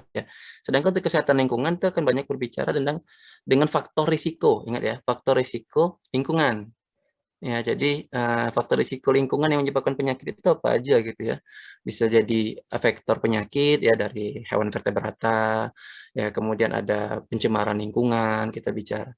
Ada paparan dari bahan-bahan toksik ya, berkaitan dengan itu. Kemudian ada pengelolaan limbah, pengelolaan air minum, kemudian ada sanitasi ya. Nah, semuanya yang berkaitan dengan lingkungan. Itu mungkin sedikit gambaran dari saya gitu ya. Jadi pada intinya kembali ke passionnya masing-masing dan kemudian banyak membaca referensi. Mungkin itu dari saya Pak Laude, saya kembalikan. Terima kasih. Baik, terima kasih banyak Pak Oka. Tadi kan sudah disampaikan, sebenarnya tadi di awal Bu Helmi juga ada empat item gitu yang memang bisa dijadikan dasar gitu, dijadikan dasar buat adik-adik memang untuk memilih peminatan. Yang penting adalah passionnya jangan ikut-ikutan. Kemudian yang disampaikan tadi Pak Oka terkait banyak membaca referensi, karena biasanya ketika kita membaca referensi itu nanti akan terbuka, oh ternyata Kesling itu seperti ini ya, Promkes itu seperti ini ya, kayaknya saya cocoknya ke sini deh gitu. Nah kemudian juga tadi disampaikan terkait peluang kerja itu perlu dipertimbangkan. Jadi nanti mungkin bisa banyak-banyak membaca atau kemudian sharing dengan senior-seniornya. Oke, baik. Selanjutnya ini ada pertanyaan dari box. Nah, ini box ini untuk pertanyaan ditujukan kepada Bu Sri nih. Pak, kalau boleh tahu, ini dia kirimnya private ya.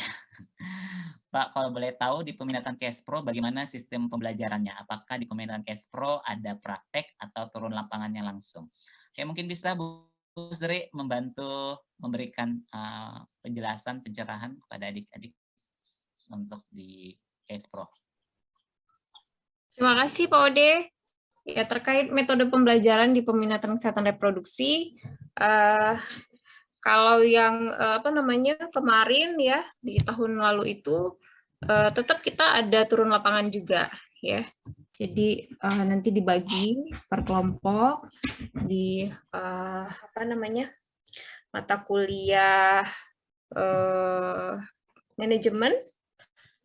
Itu nanti dibagi per kelompok, lalu nanti masing-masing kelompok itu turun ke seperti ke rumah sakit gitu ya, untuk mengambil data gitu. Selebihnya kita ada di kelas, dan juga ada beberapa topik nanti kita tetap memanfaatkan lab Kesmas gitu.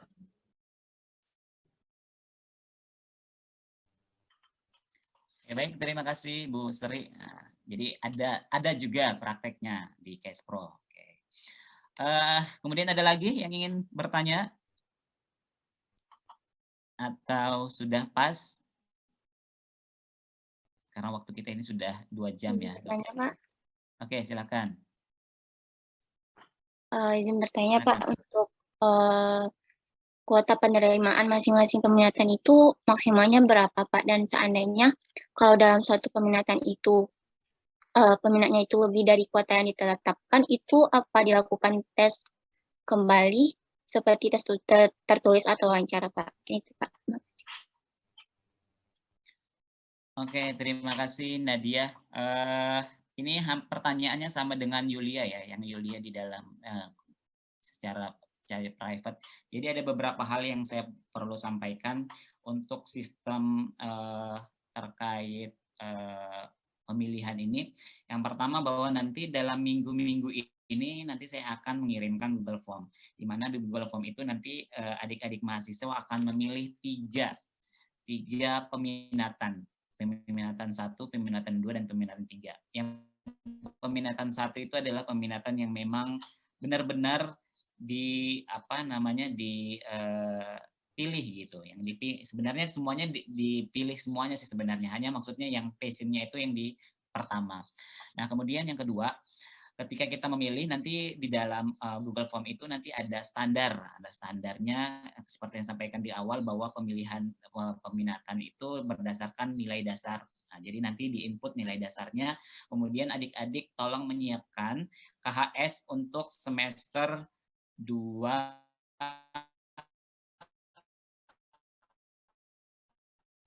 dan semester 3. Nah, pertimbangan ketika nanti untuk tahap selanjutnya. Nah, tahap selanjutnya itu seperti apa? Ini kembali ke pertanyaan Nadia, bahwa kalau misalnya itu ada banyak peminatannya, misalnya seperti tahun kemarin di K3 dan di EPIK kalau nggak salah, itu sangat banyak peminatnya. Jadi salah satu seleksinya pertama dari nilai, dilihat dari nilai dasarnya, kemudian setelah dari nilai dasarnya, kemudian biasanya akan dinilai juga dari yang dilakukan oleh misalnya EPIT dari nilai penunjang, itu nanti dilihat dari KHS-nya. Kemudian ketika sudah ada ketat, maksudnya seleksinya ketat antara beberapa orang, itu nanti akan dilakukan wawancara.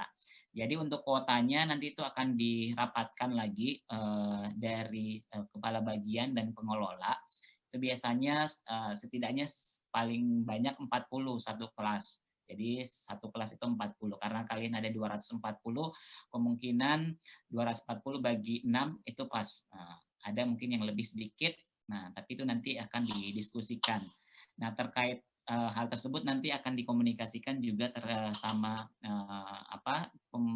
kepala bagiannya. Nanti kepala bagiannya nanti akan menginformasikan kepada peminatan, kepada adik-adik yang akan masuk seleksi untuk tahap yang sudah ke wawancara gitu. Seperti itu gambarannya. Bagaimana Nadia? Untuk kuotanya silakan saja dipilih saja berdasarkan ini nanti akan diseleksi. Nanti akan dikabari kepada adik-adik sekolah. Oke, ada lagi? Ini ada pertanyaan dari Enzelina. Kok semua private, kenapa nggak ada yang nggak ini? Pak izin bertanya, apakah ada gambaran kecil mengenai kegiatan yang akan dilakukan oleh lulusan K3, baik ketika mereka berada di instansi maupun di industri? Pak Aswin mungkin boleh membantu menjawab dari K3. Ya, oke, terima kasih kepada Pak Lodi ya. Dan kepada yang penanya siapa tadi, Angelina ya. Nah, soalnya saya nggak. Angelina. Iya, Angelina. Oke. Nah, biasanya kalau untuk kegiatan sehari-hari itu, kalau misalnya nanti kita diterima sebagai safety officer di suatu industri ya, di suatu perusahaan misalnya perkebunan kelapa sawit misalnya. Nah, kegiatan sehari-harinya sebetulnya sangat sederhana ya, karena kita sebagai safety officer itu yang kita lakukan adalah pemantauan terhadap lingkungan kerja. Nah, bagaimana sih pada saat kita lakukan pemantauan itu, kita catat bahaya-bahaya kerjanya apa saja, kemudian bagaimana kondisi tenaga kerja, apakah menggunakan APD atau tidak, gitu. Nah, setelah itu nanti kita akan merangkum dan membuat laporan. Laporan inilah yang kita serahkan nanti ke top manajemen. Nah, top manajemen nanti akan ada feedbacknya gitu. Apakah memberikan memberikan rekomendasi dari hasil yang sudah dilaporkan oleh safety officer. Nah, cuma seperti itulah, kerjaan sebagai safety officer itu sebetulnya nggak capek gitu ya. Kita nanti kadang ke lapangan, kita nanti kadang di kantor gitu. Tergantung situasi. Bukan, mungkin banyak yang beranggapan kalau K3 itu kerjanya di lapangan aja terus-menerus, enggak ya. Nah, kadang kita ke lapangan juga, kadang kita ngantor gitu ya. Kita bukan nggak ada ngantornya, pasti ada ngantornya gitu. Karena kan kita melakukan inspeksi itu kan nggak setiap hari gitu. Kan nggak setiap hari kita melakukan inspeksi ke lapangan, nggak setiap hari. Nah, seperti itulah rincian kegiatan yang kita lakukan. Nah, kalau untuk di institusi, itu tadi misalnya untuk di industri ya. Kalau untuk di institusi, misalnya kita diterima sebagai staf K3 RS misalnya, K3 rumah sakit. Nah, apa sih yang akan kita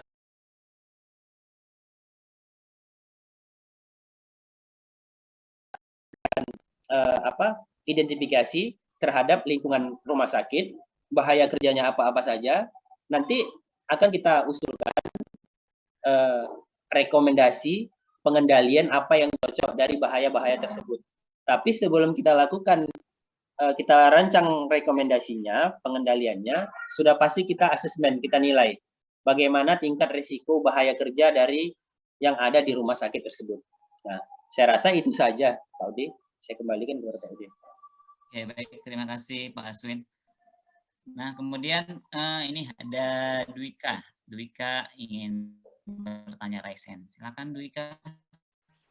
Baik Pak, terima kasih sebelumnya. Dwika izin off-cam ya Pak. Jadi Dwika ingin bertanya, tadi kan Asi bertanya mengenai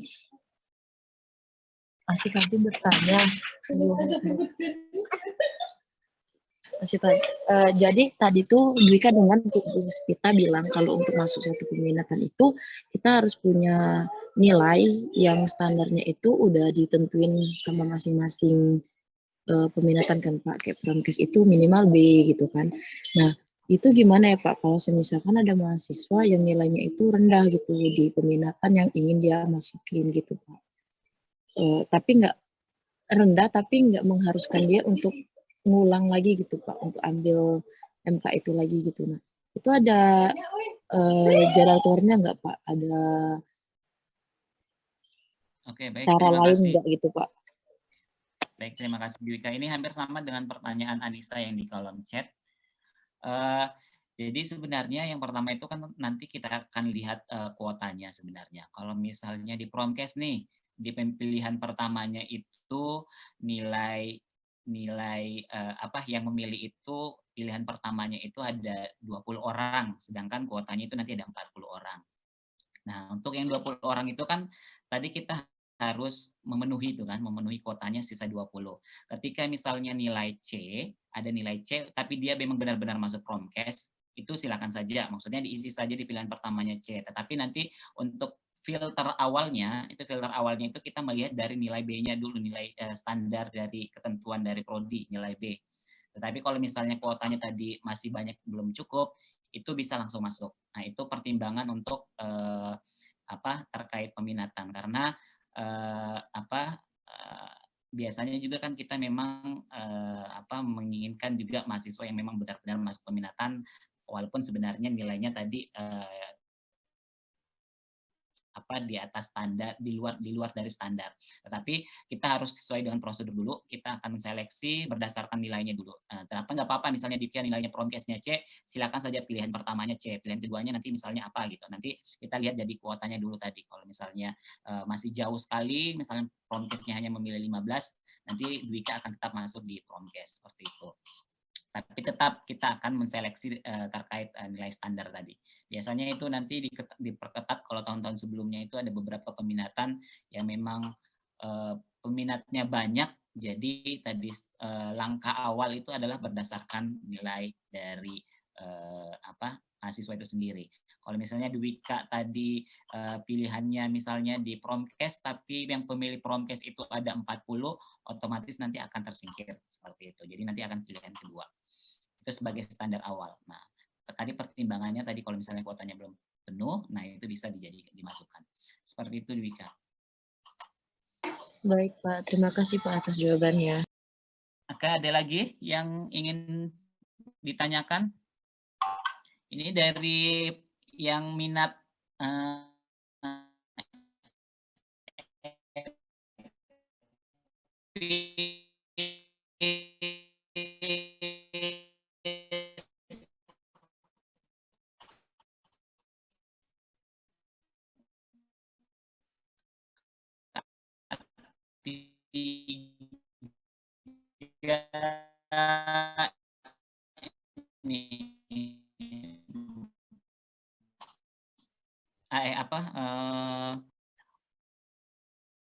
Pak.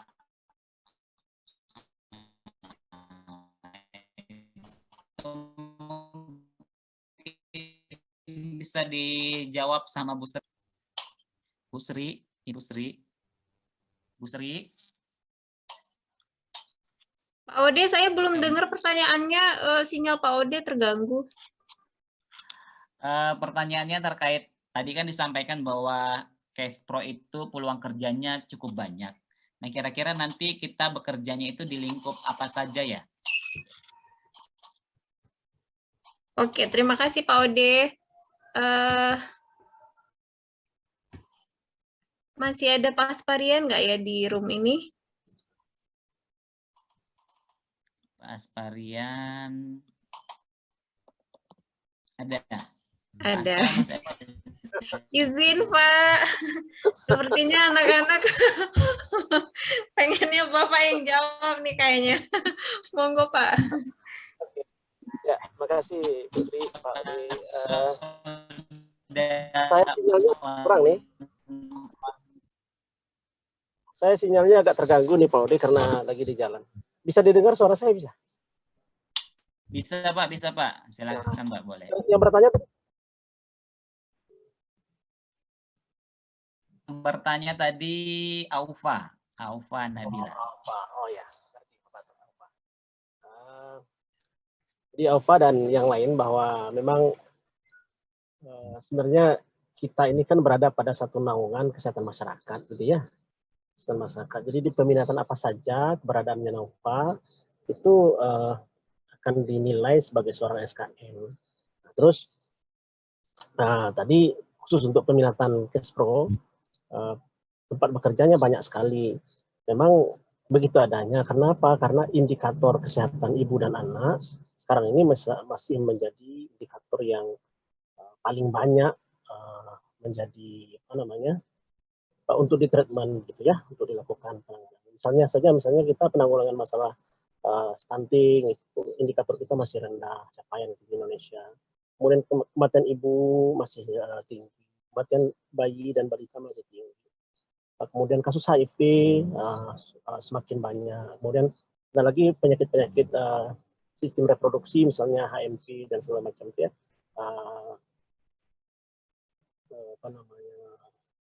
HPV ya, dan lain sebagainya. Itu meningkat jumlahnya.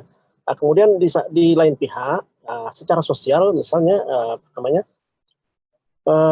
permasalahan-permasalahan kesehatan masyarakat yang berhubungan dengan kekerasan di dalam rumah tangga, kemudian pernikahan usia dini dan segala macam itu kompleks sekali, sehingga kekompleksan itulah yang menentukan bahwa banyak faktor yang bisa dikerjakan. Karena banyak faktor yang bisa dikerjakan, banyak bidang yang bisa dimasuki, maka bidang-bidang itu berkembang dan tersedia untuk kita masuki. Misalnya tadi digambarkan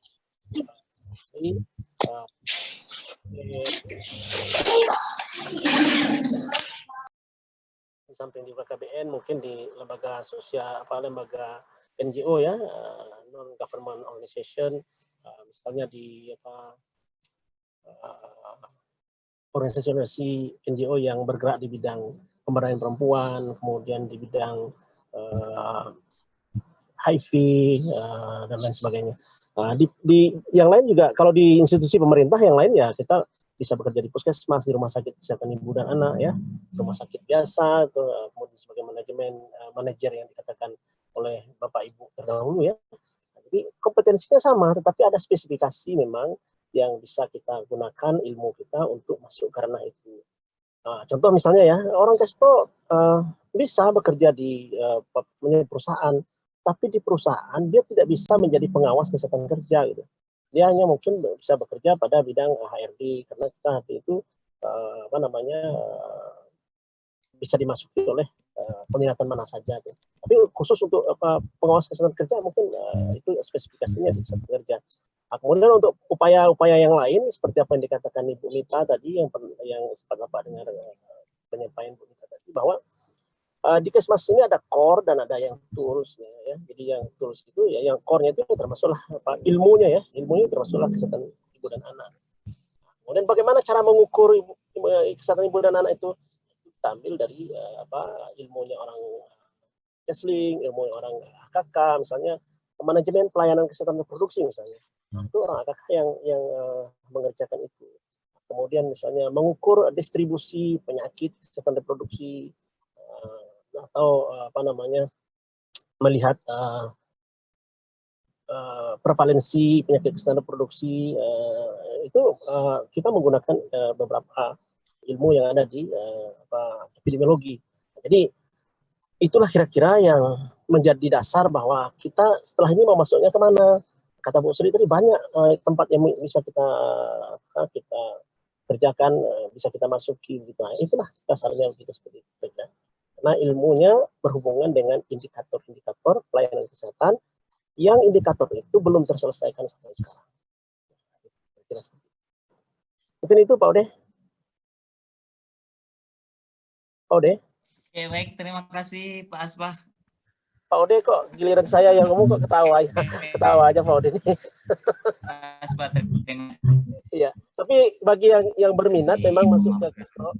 Bagi yang berminat masuk ke Kespro itu nanti akan ketemu dengan Pak Asparian, kemudian Ibu Sri, yang lain.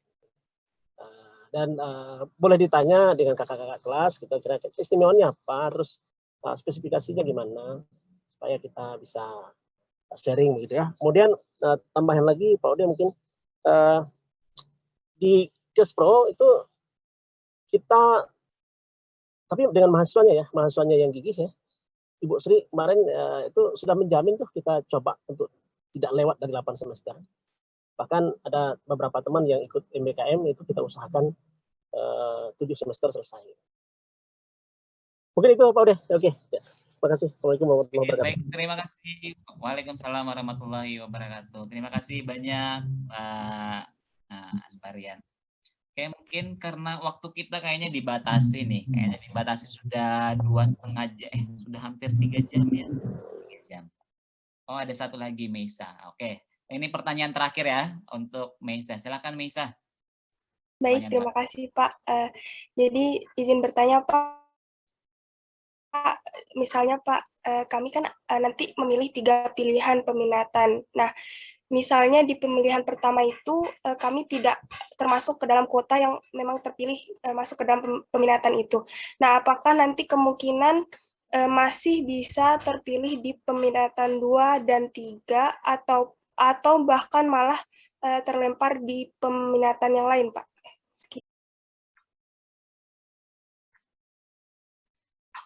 Oke, terima kasih Mesya. Jadi nanti kemungkinan besar masuk di peminatan kedua atau peminatan ketiga. Nah, itu lagi nanti dilihat lagi ya Mesya, karena biasanya kalau peminatan pertamanya itu dia sudah penuh kuotanya, kemudian peminatan kedua penuh kuotanya lagi, jadi nanti otomatis ke peminatan ketiga. Biasanya seperti itu, ada beberapa yang seperti itu, tapi jarang, enggak terlalu banyak, paling hanya beberapa orang.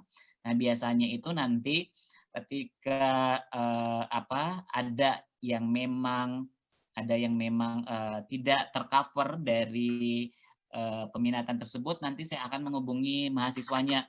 Biasanya itu nanti saya akan list mahasiswa yang memang sisa, masih ada yang bersisa gitu. Nanti saya berikan pemahaman, nanti saya minta konfirmasinya lagi untuk masuk di mana gitu, seperti itu. Nanti akan ada prosesnya itu kok. Nanti saya akan hubungi beberapa mahasiswa yang itu. Kalau tahun kemarin itu memang ada satu atau dua orang. Berapa peminatannya? Masing-masing peminatan itu ada 1 atau 2 orang lah itu. Jadi kemarin saya hubungi terkait untuk kesediaannya untuk masuk di peminatan yang lain gitu, di luar dari peminatannya yang dipilih, karena tadi tidak sesuai dengan atau tidak mencukupi atau tidak sesuai dengan persyaratan. Oke, mungkin itu saja Meisya. Baik, terima kasih Pak.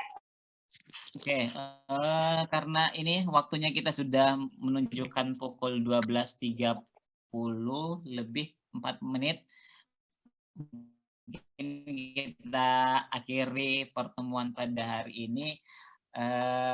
Sekali lagi saya sampaikan kepada adik-adik mahasiswa ketika memilih peminatan itu berdasarkan passion-nya, kemudian berdasarkan keinginannya, jangan mengikut teman-temannya, kemudian juga dilihat dari prospek kerjanya, dan tentunya nanti adik-adik juga mempersiapkan beberapa persyaratan ketika mau mengupload, karena nanti akan di upload untuk KHS semester 2 dan semester 3. Jadi nanti disatukan filenya.